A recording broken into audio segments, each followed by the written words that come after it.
so it's a good lens. If you're a normal person with a Sony Alpha camera and want a cheap wide lens, you should definitely go for it. So I've shot for years and I've never really understood all the pixel hysteria, but I guess it comes with the game.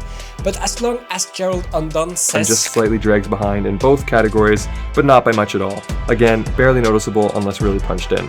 I will be satisfied. So I get that sharpness is a big thing for some people, and I get that the review says that the sharpness in the edges aren't that good all the way down at 2.8. But it doesn't matter. This is like a $300 lens. It's for free.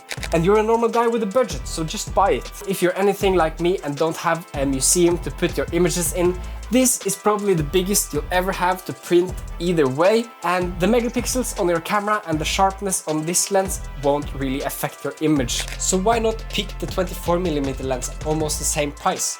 Well, why not just crop this one? It doesn't really matter, it's raw, the pixels will be more than good enough either way. Quality does not matter. But hey, you want a lens for professional work. What then? Is it for social media? Do you even comprehend how small a phone screen is? You'll never care about the sharpness of a lens when scrolling through Instagram or Facebook. Do you ever go to another photographer's website and start pixel peeping the edges? Of course you don't. You watch or look at the image as a whole.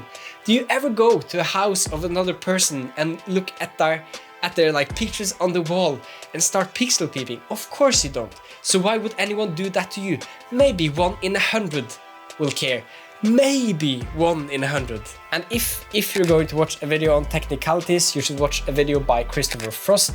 He knows everything about all Sony cameras, Tamron lenses and Sony lenses. Now you shouldn't, because it doesn't matter. You can't afford the $1,000 20 to 40 Tamron lens, so you don't have a choice either way. But if you have to feel better then. Now, does this work for video? Yes, it does. It's not the best. It does some really heavy focus breathing, and the motor does make some sound when you focus, but it's all manageable and you can get over it by adjusting some settings. Apart from that, you have no image stabilization, you have soft corners, and you have a lot of distortion. And for some reason, this lens has a macro function, so you can get pretty close.